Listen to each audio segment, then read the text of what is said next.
Merhaba arkadaşlar. Bugün zeytinyağlı pırasa yemeği yapıyorum. Yarım kilogram pırasanın yeşil yapraklarını ayıkladım, yıkadım, hazırladım onları. 2 tane havucum var. Onları da kazıdım. Dış kabuklarını kazıdım. 1 adet de soğan. Şimdi önce soğanımı doğrayarak işe başlıyorum. Yemeklik doğruyorum.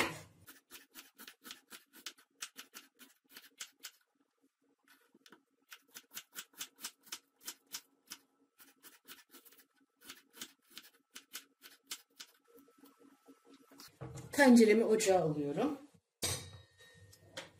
Ve doğradığım soğanları içine koyuyorum.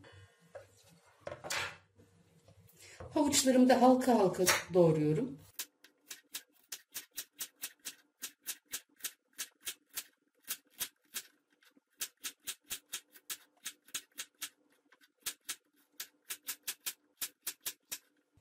Havuçlarımı bekletiyorum. Şimdi önce soğanlarımı zeytinyağında bir sotelemem gerekiyor. Ocağımı yakıyorum. İçine yarım çay bardağı zeytinyağı ekliyorum. Henüz soğanlarım sotelenmeden bu aşamada içine 1 tatlı kaşığı şeker ekliyorum. Yarım çay kaşığı kadar da tuz ekliyorum. Kaya tuzu. Çünkü salçam tuzlu olduğu için tuzunu az ekledim.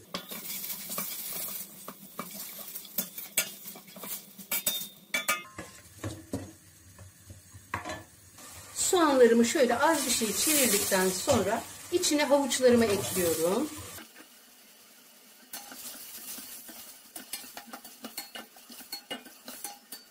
Soğan ve havuçlar pişerken pırasalarımı doğruyorum.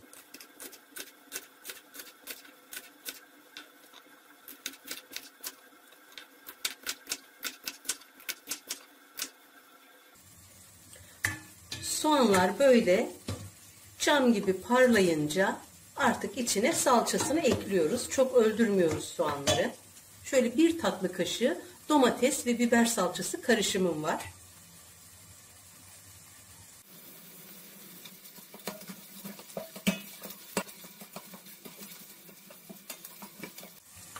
Salça da iyice böyle rengini verdikten sonra artık pırasasını ekliyorum.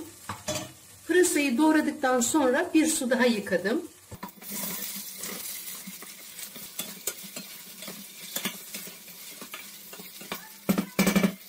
Şimdi tenceremin kapağını kapatıyorum. Ocağı da kısıyorum. Bu şekilde 5 dakika kadar pişiriyorum.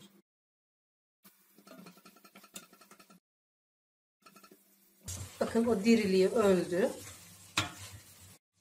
Şimdi üzerine yıkadığım 1 yemek kaşığı pirinci ekliyorum. Burada da 1 su bardağı kadar dondurulmuş kemik suyum var. Onu da ilave edeceğim.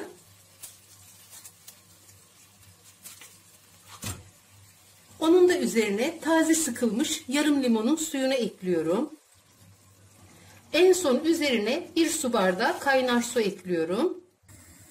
Ocağı açtım. Şöyle bir çeviriyorum. Kapağını kapatıyorum. Kaynayana kadar harlı ateşte, kaynadıktan sonra kısık ateşte pırasalar iyice pişene kadar kaynatıyorum. Kaynamaya başladı ve artık ocağı kısıyorum. Eğer suyu eksik gelirse sıcak su takviyesi yapabilirim. Kısık ateşte tam yarım saattir kaynayan pırasamı kontrol ettim. Pişmiş. Çok fazla hırpalamadan karıştırıyorum. Şimdi ocağımı kapatıyorum ve yemeğimi 10-15 dakika dinlendiriyorum. Yemeğim yeterince dinlendi. Artık servise hazır.